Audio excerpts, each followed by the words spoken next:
Yan ang aking panunundo.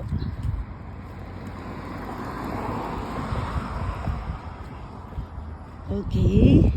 So I'm crossing the pedestrian lane. Thank you. Oh, yan ang aking everyday na binabagtas. Nadaan.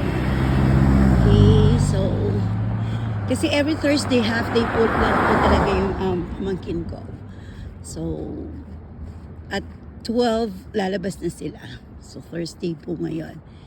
So this is how you make life worthwhile, and do not be worried of every day, because as long as you are seeking the guidance of the Lord and praying every day, talking to Him every day, having a deeper relationship with your Savior, you will not bother and you will not worry.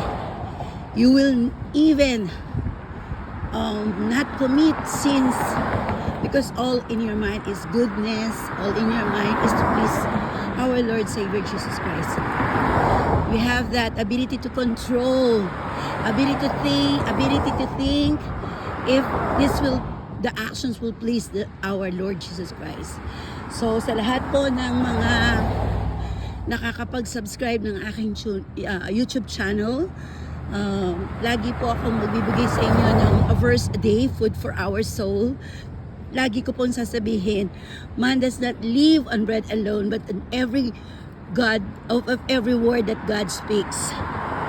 Kaya busugin po natin ang ating kaluluwa ng mga pagkain makapagpapalago sa ating pananampalataya at makapaglalapit sa ating manunubos, sa ating dakilang manliligtas.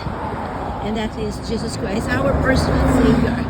I thank Him every day of my life because of the strength that He's continue giving me, and for the guidance and the protection of me and my family and my children. It is just right to give Him praise, the highest praise, honor, and glory every day of our life. He deserves the highest praise. He deserves the highest glory. He deserves that pinakamataas na papurit pagsamba, dahil siya po ang in control of everything. To God be the glory once again. This is your AI, acronym individual, saying God bless us all. I love you all. Mabuhay po tayong lahat. Magmahalan at maging mabuti araw-araw. Piliing maging mabuti. Do an act of kindness every day. Love you. Yan ang aking panunundo.